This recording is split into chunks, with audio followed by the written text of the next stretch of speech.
Assalamualaikum. Start saya. Assalamualaikum warahmatullahi wabarakatuh. Bismillahirrahmanirrahim. Alhamdulillahi rabbil alamin. Wassalatu wassalamu ala ashrafil anbiya'i wal mursalin Nabiyyina Muhammadin wa ala alihi wa sahbihi ajma'in. Rabbi shrah li sadri wa yassir li amri wahlul 'uqdatan min lisani yafqahu qawli, amma ba'd. Syukur kita kepada Allah Subhanahu wa ta'ala di atas limpahan rahmat dan anugerah yang Allah Ta'ala kurniakan kepada kita, sehingga pada pagi ini kita bertemu sekali lagi dalam siri kuliah kita yang dibawakan oleh PQDM, berbicara tentang macam mana kita nak memperbaiki diri kita, mengislahkan diri kita kepada jalan kebaikan yang telah diajarkan oleh Nabi kita Muhammad sallallahu alaihi wasallam. Jadi muslimin dan muslimat yang dirahmati Allah, syukur kita kepada Allah kerana kita diberi kesempatan sekali lagi. Dan pada siri yang sebelumnya kita dah baca beberapa kitab. Terakhir kita baca tentang Ramadan, dalam bulan Ramadan baru ni, dan kita akan memasuki buku yang baru. Bila kita bincang, cadang dan fikirkan, maka saya mengambil keputusan untuk sama-sama kita baca tentang kehidupan Nabi sallallahu alaihi wasallam itu bagaimana.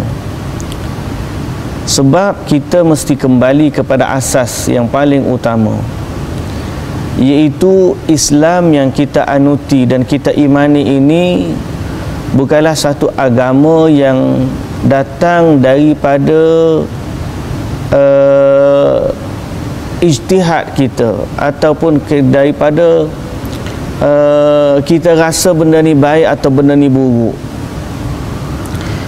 Islam yang kita anuti pada hari ini bukanlah kita fikirkan dia lalu kita buat seperti apa yang kita fikir. Sebaliknya, Islam adalah agama yang datang dari langit. Islam adalah agama yang mana kita menyerahkan diri kita untuk patuh dan taat kepada pemilik dan penguasa alam semesta, iaitulah Allah Subhanahu wa ta'ala. Allah yang maha agung, Allah yang maha perkasa, Allah yang maha berkuasa, dan Allah yang maha bijaksana telah memilih Islam sebagai agama yang diredai. Inna dina indallahil Islam. Agama yang diredai oleh Allah adalah Islam. Islam yang mana seorang hamba itu taat dan patuh kepada Allah, Tuhan yang telah menciptakan dia. Tetapi sifat manusia ni kita terbatas. Kita tunduk kepada Allah tapi kita tak tahu apa lagi tentang Allah Subhanahu wa ta'ala, namanya, sifatnya, perintah-perintahnya, sehinggalah Allah yang maha agung lagi maha pengasih dan maha mengasihani mengutuskan seorang rasul, utusan dia yang dia pilih untuk menerima wahyu darinya melalui perantaraan malaikatnya. Lalu Allah utuskan manusia ini menjadi rasul, utusan Allah kepada umatnya. Sejak daripada Nabi Nuh alaihissalam selaku rasul yang pertama, kemudian diiringi dengan rasul-rasul yang lain. Setiap rasul membawa mesej dari Allah, Tuhan pemilik alam semesta, kepada manusia. Jadi Rasul menerima wahyu dan umat beriman kepada Rasul dan beramal dengan wahyu yang disampaikan. Itulah flow dia, carta alir macam mana agama Islam sumbernya datang dari Allah, disampaikan kepada Rasulnya, utusan Allah melalui perantaraan malaikat, dan Rasul ini mengajarkan syariat kepada umatnya. Semua Rasul macam tu. Jadi semua umat wajib mengikuti Rasulnya. Begitulah kita juga umat Nabi Muhammad sallallahu alaihi wasallam. Allah utuskan untuk kita seorang Rasul yang namanya Muhammad bin Abdullah. Baginda menerima wahyu dari Allah sejak daripada wahyu pertama di Gua Hira. Setelah itu baginda terus menerus menerima wahyu selama 23 tahun. Lalu Nabi SAW selama 23 tahun menyampaikan syariat Allah kepada umat. Zaman tu sahabat-sahabat Nabi lah, mereka hidup dengan Nabi, mereka melihat apa yang Nabi buat, mereka mendengar apa yang Nabi ucap, mereka bermusafir dengan Nabi sallallahu alaihi wasallam, mereka berjihad bersama Nabi sallallahu alaihi wasallam. Lalu mereka adalah generasi yang terbaik, yang mana mereka mengamalkan apa yang Nabi sallallahu alaihi wasallam ajar, dan mereka berusaha untuk menepati apa yang Nabi sallallahu alaihi wasallam perintahkan, dan mereka menghindarkan diri daripada melakukan dalam agama apa yang tidak diperintahkan oleh Nabi sallallahu alaihi wasallam. Kerana maksud daripada agama Islam adalah mentaati Allah, dan perintah Allah hanya dapat kita lakukan melalui jalan wahyu yang disampaikan oleh Rasulullah sallallahu alaihi wasallam. Jadi keterikatan seorang hamba dengan Tuhannya mesti dinilai melalui kepatuhan dia kepada utusan Allah. Kerana utusan Allah inilah perantara yang menyampaikan wahyu dari Allah kepada hambanya. Kita tak bukan semua orang. Allah Ta'ala tak kurniakan wahyu ni kepada semua orang melalui secara langsung. Tidak. Tetapi perantara Rasul-Rasul utusan Allah ni lah yang menyampaikannya kepada kita. Jadi menjadi satu tanggungjawab kepada kita muslimin dan muslimat yang dirahmati Allah untuk pertama beriman kepada Rasul utusan Allah. Yang kedua, memahami perintah-perintah yang diperintahkan dan larangan-larangan yang telah ditetapkan, untuk kita meninggalkan apa yang dilarang, untuk kita mengamalkan apa yang diperintahkan. Dan juga yang ketiga, menjadi tanggungjawab untuk kita meneliti kehidupan Nabi kita sejak daripada awal sampailah akhir.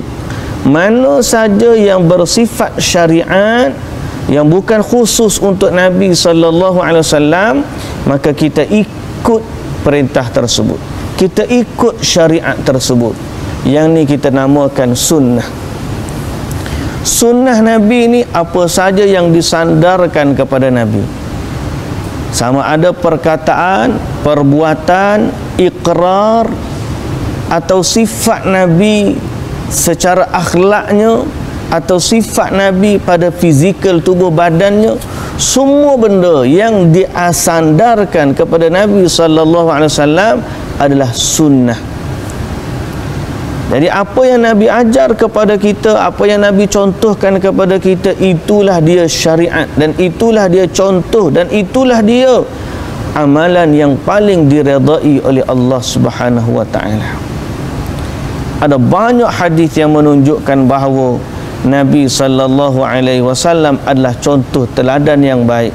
Allah Taala kata dalam Quran, laqad kana lakum fi rasulillahi uswatun hasanah. Pada bagi kamu pada Rasulullah sallallahu alaihi wasallam adalah contoh teladan yang baik. Dan Nabi kata, faman raghiba an sunnati falaysa minni. Siapa yang tak suka kepada sunnahku, maka dia bukan dari kalangan umat. Justru muslimin dan muslimat yang dirahmati Allah Subhanahu wa taala sekalian, sahabat-sahabat PQDM dan semua yang mendengar, sejak daripada awal dulu kita senantiasa kempen, kita ni nak ikut Nabi, ikut Nabi, ikut Nabi. Inilah dia. Dan bukan semua, bukan semestinya kita menggelarkan kita ni geng sunnah baru nak ikut sunnah. Saya bukan geng sunnah, saya tak nak ikut. Bukan. Saya geng sunnah, saya nak ikut Nabi. Tak. Menjadi kewajipan semua orang yang beriman kepada Allah mengikuti sunnah Rasul utusan Allah, tanpa kira dia ni geng mana. Asal nama dia Islam, wajib bagi dia ikut Nabi, kerana dia terikat dengan dua kalimah syahadah, la ilaha illallah Muhammadur Rasulullah. Dia terikat, kita semua terikat dengan dua kalimah syahadah. La ilaha illallah maknanya kita beriman kepada Allah. Muhammadur Rasulullah, kita mengikut syariat yang dibawa oleh Rasulullah. Sebab tu kalau kita faham lagi, bila kita mati nanti, muslimin dan muslimat yang dirahmati Allah, moga Allah panjangkan umur kita dan jadikan kita hidup dalam kebaikan. Tapi bila seorang hamba tu mati, bila masuk kubur, soalan pertama yang akan ditanya oleh malaikat, soalan pertama apa dia? Man rabbuka? Siapa Tuhan kamu? Habis soalan tu ditanya, datang pula soalan yang kedua, wa man nabiyyuka? Siapa pula nabi kamu? Maka soalan yang ketiga, wa ma dinuka? Apa agama kamu? Merujuk kepada perintah Allah dan juga Rasul. So kita ni bila kita kembali kepada Allah, Allah Ta'ala akan tanya kita, Tuhan kamu siapa dan bagaimana hubungan kita dengan Nabi kita. Kalau orang tu dia ikut Nabi, insya-Allah dia boleh dapat Nabi tu, aku Nabi Muhammad lah. Tapi kalau orang zaman hidup dia ni, dia tak nak ikut Nabi, dia buat ikut benda pelik-pelik, kita bimbang. Nanti sampai soalan tu ditanya, dia tak boleh jawab Nabi tu, Nabi Muhammad adalah Nabi dia. Sebab selama dia hidup, dia tidak mengikuti sunnah Nabi, tidak mengikut syariat Nabi. Maka bertambah kewajipan kita untuk kita kenal Nabi kita, untuk kita tahu kehidupan dia, untuk kita ikut ajaran baginda sallallahu alaihi wasallam. Tambahan lagi pula, kalau kita tengok bab salat, Nabi kata sallu kama raaitumuni usalli. Salatlah kamu seperti mana kamu tengok aku salat.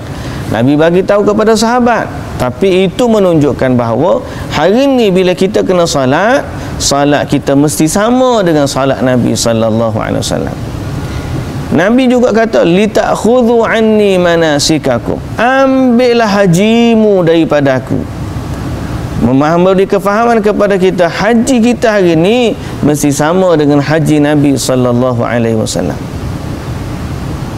Maka semua amal ibadat hari ini, puasa baik, salat baik, zakat baik, apa jua yang kita lakukan dalam kehidupan beragama mesti sama dengan apa yang Nabi sallallahu alaihi wasallam ajarkan. Inilah yang menjadi kempen kita sepanjang masa, dan inilah yang menjadi satu tanggungjawab kepada semua para ulama-ulama, asatidah dan penuntut ilmu, untuk kita semua menjadi duta-duta Rasulullah sallallahu alaihi wasallam, menyampaikan mesej kepada umat apa yang telah Nabi sampaikan kepada sahabat, menyampaikan kepada umat apa yang telah dicontohkan oleh Nabi sallallahu alaihi wasallam. Dan ulama yang sebenar adalah ulama warathatul anbiya, mereka yang mewarisi Nabi sallallahu alaihi wasallam, mengajarkan kepada umat apa yang Nabi ajarkan kepada sahabat. Jangan pula kita jadi sebahagian orang yang mana hari ini mereka kata dia sayang kepada Nabi, dia cinta kepada Nabi, tapi bila beramal dia tak ikut apa ajaran Nabi. Dia beramal tidak ikut ajaran Nabi. Dia ajarkan pula pengikut dia amalan-amalan pelik yang tidak disunnahkan oleh Nabi sallallahu alaihi wasallam. Dia tak nak bagi motor hilang, dia tulis angka-angka dekat motor dia. Padahal Nabi tak ajar macam tu. Dia nak rezeki, dia buat macam-macam pula amalan-amalan yang tidak dicontohkan. Padahal Nabi tak ajar pun macam tu. Orang macam ni kita kena hati-hati dan kita kena elak. Jangan sampai mengikuti pedoman dan petunjuk yang salah. Tengok ustaz tu bagus, tapi bila dia ajar, dia tidak ajar apa yang Nabi ajar kepada sahabat.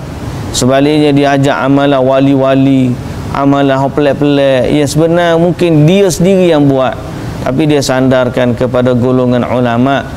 Akhirnya pengikut dia menyimpang daripada ajaran Nabi sallallahu alaihi wasallam. Jadi muslimin dan muslimat yang dirahmati Allah, insya-Allah kita bercadang untuk baca perihal kehidupan Nabi. Hadis-hadis yang berkaitan dengan wuduk Nabi, berkaitan dengan salat Nabi, berkaitan dengan puasa Nabi, berkaitan dengan zakat, berkaitan dengan haji Nabi, berkaitan dengan tidur Nabi, makan Nabi, buang air Nabi, masuk tandas macam mana, baring waktu nak tidur macam mana, berkeluarganya, semua kehidupan Nabi sallallahu alaihi wasallam sehari-hari ni kalau boleh kita nak tahu, kita nak dengar, kita nak belajar dan kita nak ikut buat sama seperti Nabi sallallahu alaihi wasallam. Boleh tak? Jadi insya-Allah sahabat-sahabat PQDM semua, sahabat-sahabat PQDM semua, kita kumpul kawan-kawan kita, kita panggil kawan-kawan kita, kita share banyak-banyak bahawa kita ni nak menjadi duta-duta Rasulullah sallallahu alaihi wasallam. Dan insya-Allah ada satu buku yang kita akan jadikan dia sebagai silibus kita lah. Buku ni mungkin ada banyak versi sepertinya, tapi ada satu tajuk buku Al-Minah Al-Aliyah fi Bayani Sunanil Yaumiyah, penjelasan yang indah atau hadiah yang indah, penjelasan tentang sunnah-sunnah seharian yang dilakukan oleh Nabi Muhammad sallallahu alaihi wasallam. Jadi ada buku ni, buku tentang kehidupan Nabi sehari-hari. Apa yang Nabi buat sejak daripada Nabi bangun tidur sampai Nabi tidur balik. Apa yang Nabi buat semua sahabat-sahabat riwayatkan kepada kita. Jadi kita ni, kita nak dengar dan kita nak faham dan kita nak ikut. Kita nak ikut. Kalau boleh kita ikut sama tu alhamdulillah. Sampai kepada doa. Hari ni ramai orang nak doa, tapi doa dia tak ambil doa yang Nabi. Dia rasa doa Nabi tu tak ada kaitan dengan dia. Jawapannya salah. Nabi ni waktu dia mengajarkan sesuatu, dia bukan mengajarkan untuk dirinya. Apabila Nabi sallallahu alaihi wasallam apabila dia mengajarkan kepada umat tentang sesuatu, maka dia mengajak manusia beriman atau beramal dengan apa yang diredai oleh Allah Subhanahu wa taala. Jadi apa yang Nabi buat itulah yang terbaik di sisi Allah. Okay? Nabi bukan buat untuk orang ikut dia semata-mata, tak. Tapi Nabi ni contoh teladan buat umat dalam menjadi hamba kepada Allah. Jadi apa yang Nabi buat itulah yang terbaik. Hatta kalau sampai ke tahap Nabi tidur Nabi itulah yang terbaik. Kalau Nabi tak puasa Nabi itulah yang terbaik. Kalau Nabi berpuasa pula, puasa Nabi itulah yang terbaik. Sebagai contoh, orang solat malam dia tak nak tidur, dia solat daripada isyak sampai sambung sampai subuh. Nabi sallallahu alaihi wasallam solat dulu isyak, lepas isyak Nabi tidur. Lepas tidur Nabi bangun pula qiyamul lail. So tidur tu menjadi satu sunnah. Bukan sekadar bangun sembahyang qiyam tu, tidur tu jadi satu sunnah.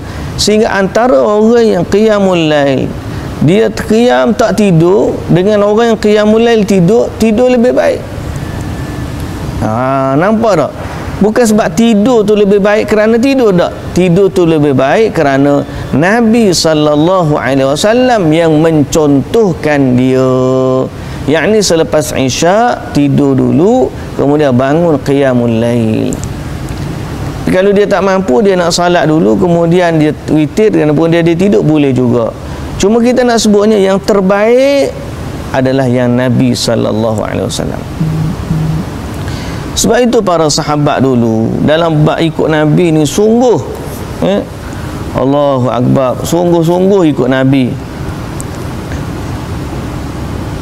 sallallahu alaihi wasallam. Kita akan baca beberapa mukaddimah berkaitan dengan ni. Ya.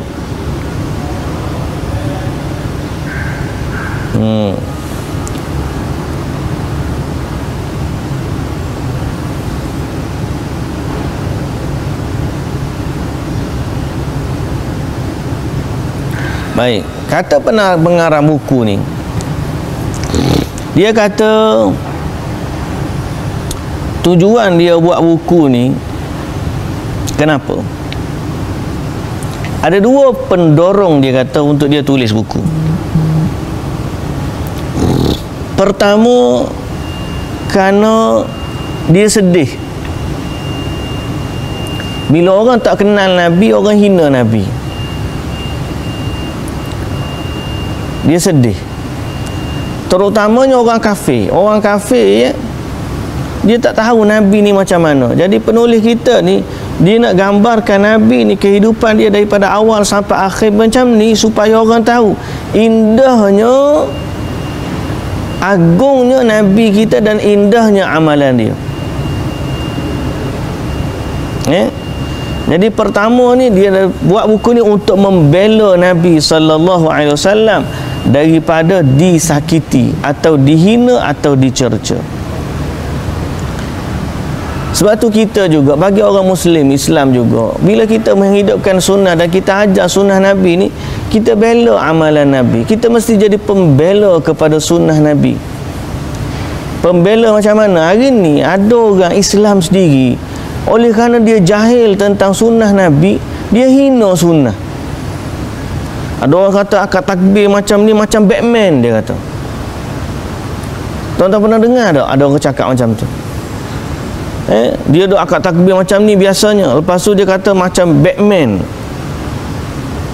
angkat separuh je. Dia cakap Batman angkat separuh tu kan, takbir kan, takbir dia cakap. Takbir macam Batman, dia kata. Orang cakap ni, orang mengajar dalam masjid, kuliah masjid, sehingga kita kata dia tak tahu ke yang angkat separuh bahu ni Nabi sallallahu alaihi wasallam. Ada orang hina bersedekap dekat dada. Dia hina orang ni, Allahu Akbar atau Allahu Akbar letak dekat dada, tidak dekat perut, tidak bawah pusat. Dia hina perbuatan letak dekat dada. Padahal perbuatan letak kat dada ni ada hadis Nabi sallallahu alaihi wasallam yang buat. Macam-macam lagi lah. Ada orang sampai menghina perbuatan-perbuatan sunnah kerana mereka jahil tentang sunnah. Jadi bila kita baca buku ni, tuan-tuan yang dirahmati Allah, penulis ni kata tujuan utama dia memperkenalkan sunnah Nabi kepada masyarakat umum ni adalah untuk membela Nabi daripada dihina. Bagi orang kafir yang tak kenal, bila dia baca, rupanya macam ni indahnya akhlak dan kehidupan Muhammad sallallahu alaihi wasallam. Bagi orang Islam pula, dia tidak semudah-mudah untuk mencela dan menghina apabila ada sahabat dan saudara seagama dia melakukan sunnah Nabi sallallahu alaihi wasallam. Jangan sampai ada orang buat sunnah depan dia, orang kawan tu hina pula. Dia tak tahu hak buat macam tu Nabi. Saya pernah satu kali bila kita i'tidal tu lama sikit, sami Allahu liman hamidah rabbana walakal hamd. Lepas tu baca lagi doa-doa yang Nabi baca. Dan memang i'tidal jadi lama lah sebab kita nak habiskan doa yang Nabi baca tu. Maka ada orang kata, oh batal semayang ustaz ni. Sebab apa? Sebab dia i'tidal lama. Jadi saya katakan, kalaulah solat saya batal sebab i'tidal lama, maka yang patut kamu kata ialah Nabi dululah. Sebab Nabi, saya buat ni sebab saya baca doa yang Nabi baca. Sami Allahu liman hamidah rabbana walakal hamd hamdan katsiran tayyiban mubarakan fi. Dan ada yang doa Nabi baca mil as-samawati wa mil al-ardi wa mil ma bainahuma wa mil ma syi'ta min syai'in ba'd. Jadi doa ni Nabi baca. Jadi ada orang jadi benci, musuh kepada amal sunnah kerana dia tak tahu benda ni sunnah. Jadi kewajipan kita muslimin dan muslimat yang dirahmati Allah untuk menjadi duta-duta Rasulullah yang saya sebut tadi, memperkenalkan kepada masyarakat inilah yang Nabi buat, supaya kita membela sunnah daripada dihina oleh orang-orang yang tidak mengenali akan sunnah Nabi sallallahu alaihi wasallam. Jadi kalau semayang cara Nabi, jangan sampai orang hina. Dia tak tahu Nabi buat, lalu dia hina Nabi. Orang kafir sama telah lagi lah. Orang kafir memang dia tak beriman dengan Nabi, lalu dia hina Nabi. Ini memang kita pun membela Nabi, kita perkenalkan Nabi kita ni macam mana. Tapi yang kita paling sedih, andai orang Islam sendiri, kerana jahilnya dia dengan sunnah Nabi dia, bila ada orang hidupkan sunnah, dia hina pula orang tu, seolah-olah dia menghina amalan Nabi sallallahu alaihi wasallam. Jadi penulis ni kata dia tulis buku ni untuk membela Nabi. Dan kita juga kata kita baca buku ni untuk kita membela Nabi sallallahu alaihi wasallam. Okey?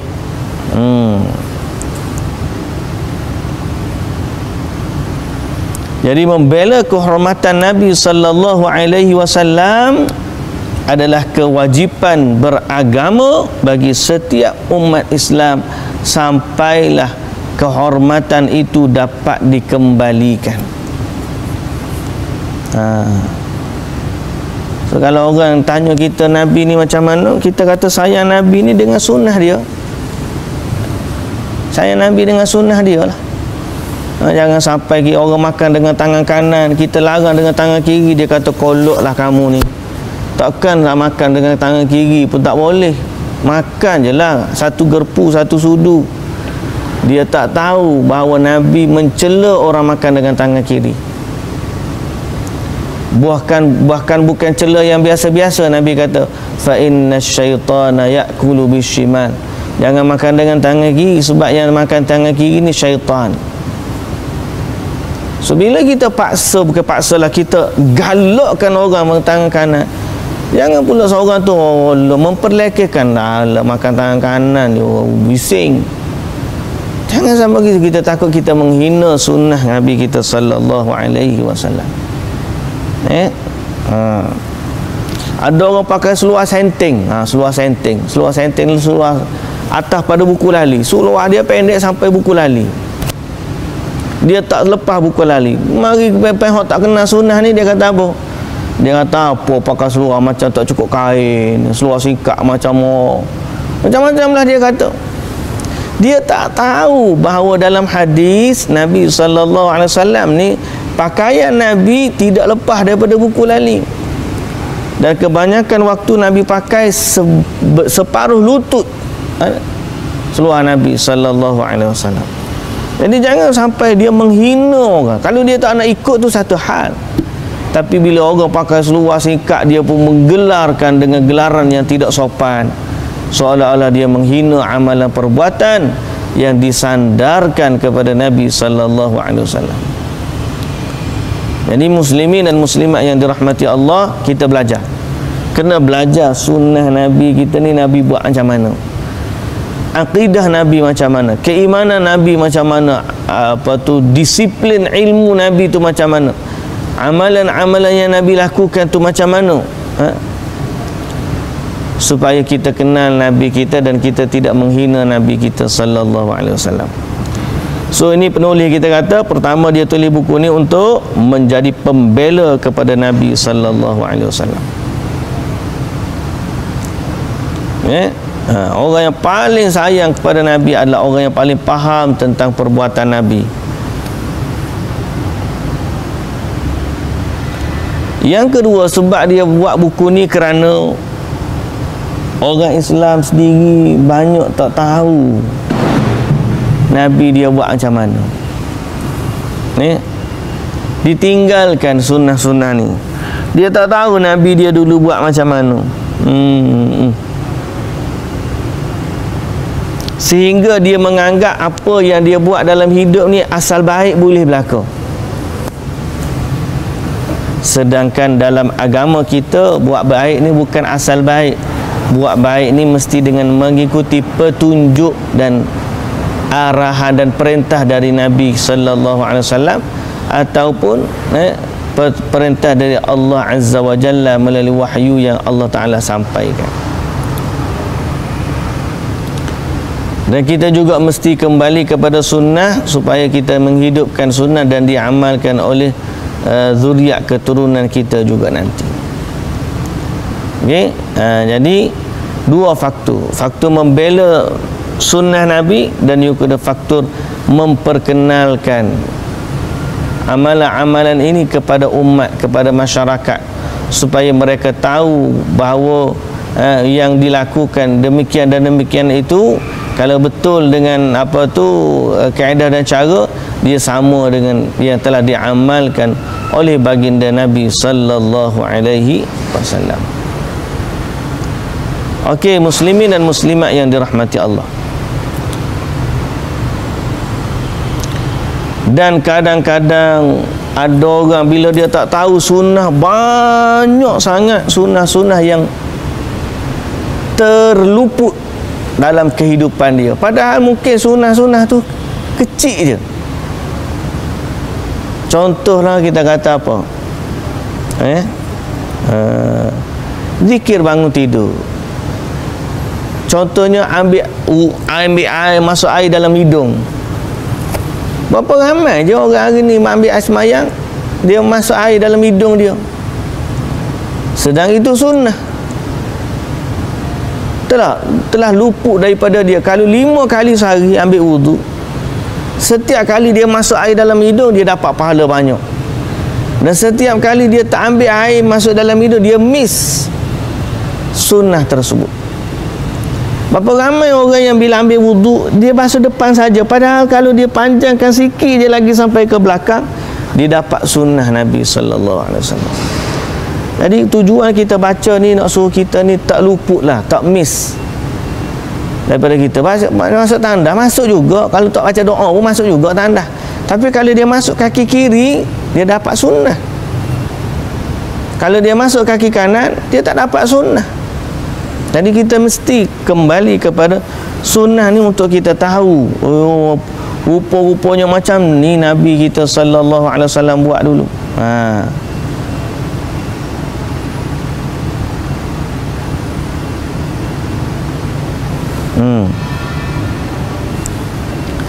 Jadi bila kita buat ni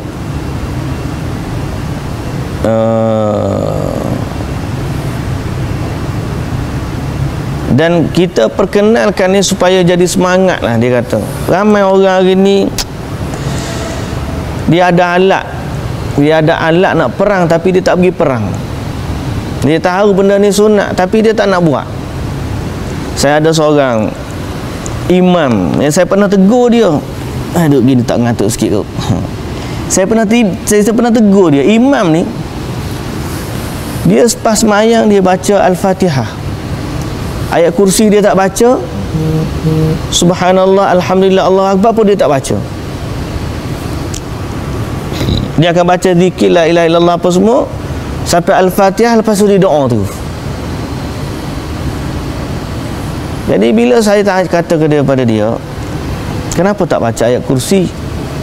Sebab ada hadis Nabi SAW kata, siapa yang baca ayat kursi setiap kali selepas salat fardu, di salat berjamaah, lepas tu dia baca ayat kursi, tidak ada yang menghalangnya masuk syurga melainkan mati. Hadis kata macam tu. Tidak akan menghalang, tidak ada yang menghalang dia masuk syurga melainkan mati. So kita beritahu kepada sahabat ni, hadis Nabi macam ni. Kata tapi ada sebahagian daripada umat ni bila dengar Nabi kata macam tu, dia tak rasa nak ikut Nabi dia. Sehingga dia berpada dengan apa yang dia dah buat lama-lama dulu, dia tak rasa. Orang ni kita kata dia ada ilmu, tapi dia tak nak tonjolkan, amalkan sunnah tu. Jadi kita ambil kesempatan ni, hari ni kita nak belajar, bukan sekadar nak belajar, tapi kita nak belajar, nak amalkan apa yang disampaikan oleh Nabi kita Muhammad sallallahu alaihi wasallam.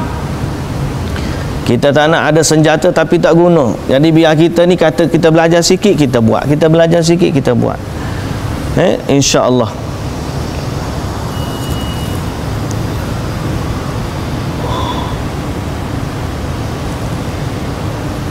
Kita pun tak nak sampai sekadar kita belajar saja.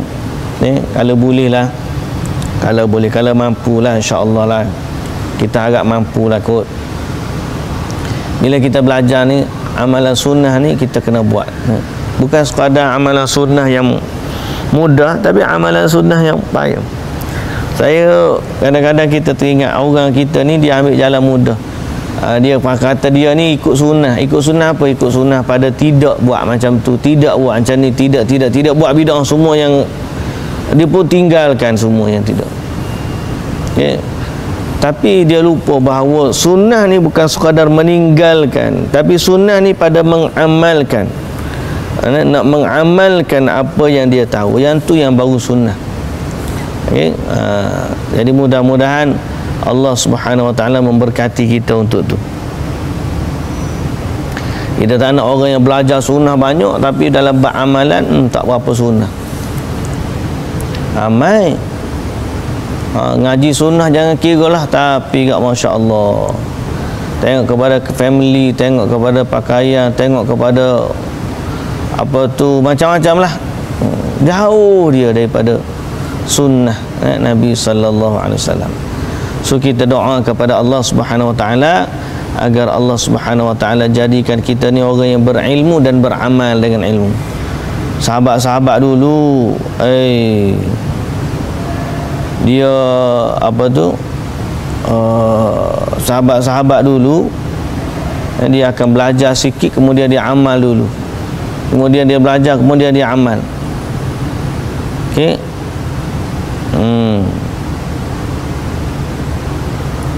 Dan perkara ni disebut juga oleh Al-Khatib Al-Baghdadi. Dia menyaksikan banyak orang yang bergiat dalam meriwayatkan hadis dan menghafal. Orang ni dah belajar hadis, hafal hadis. Tapi mereka sedikit beramal.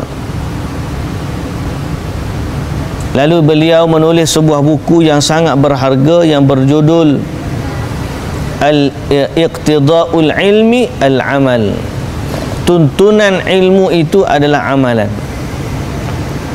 Ilmu menuntut amal. Maknanya kita kena, bila tahu, kita belajar, kita baca, kita amal juga apa yang kita tahu. Ini contoh yang terbaik. Okay? Jadi kita doa kepada Allah Subhanahu Wa Taala agar kita ni diberi taufik oleh Allah untuk belajar apa yang Nabi ajar, untuk tahu apa yang Nabi ajar, dan yang kedua untuk mengikuti amalan apa yang diajarkan oleh Nabi sallallahu alaihi wasallam. Itulah cita-cita kitanya. Dan cita-cita kita supaya kita mati di atas sunnah ni, dan cita-cita kita juga kita akan bangkit di hari akhirat bersama dengan Nabi kita Muhammad sallallahu alaihi wasallam.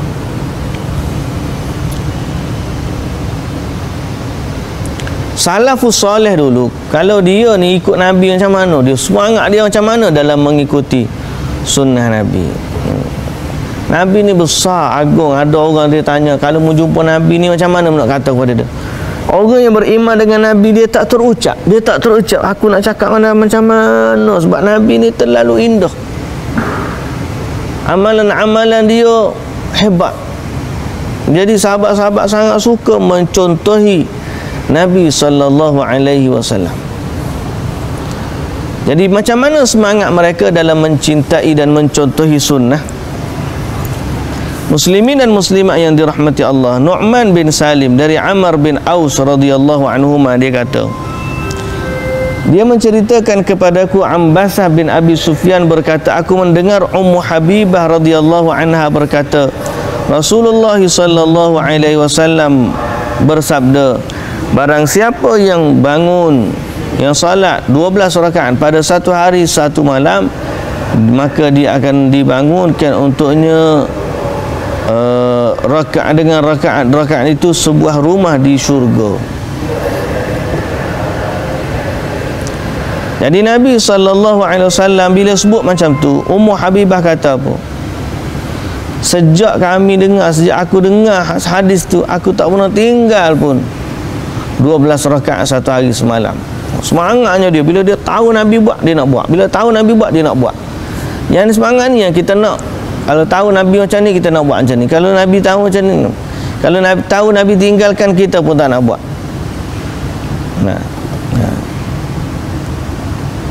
Sebab kita nak menyamakan diri kita dengan Nabi sallallahu alaihi wasallam. Dia ada sahabat ni, bila dia dengar je Nabi jaga 12 rakaat satu hari semalam, senantiasa dia amalkan, dia salat seperti mana yang diamalkan oleh Nabi sallallahu alaihi wasallam. Jadi dalam kisah ni, Ummu Habibah kata, sejak aku dengar hadis aku tak pernah tinggal salat 12 rakaat satu hari semalam. Lemah kita ni.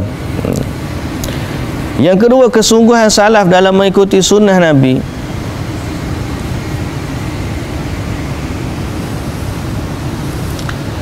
Iaitu apabila, sebagai contoh, Fatimah sendiri, bila dia dulu, dia ni letih buat kerja rumah.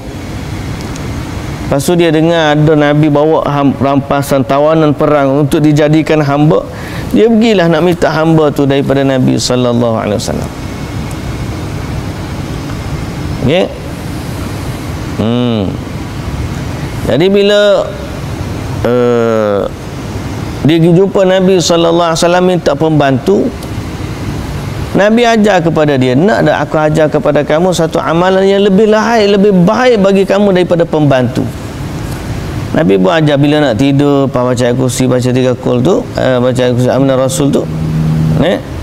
Kemudian Nabi sallallahu alaihi wasallam pun kemudian Nabi sallallahu alaihi wasallam pun ajar kepada dia baca zikir tersebut waktu dia nak tidur. Lebih baik daripada pembantu yang ada di rumah dia. Kemudian kata Ali radhiyallahu anhu, sejak aku dengar Nabi ajar macam tu, aku tak pernah tinggal. Ni kesungguhan sahabat dengan sunnah ni.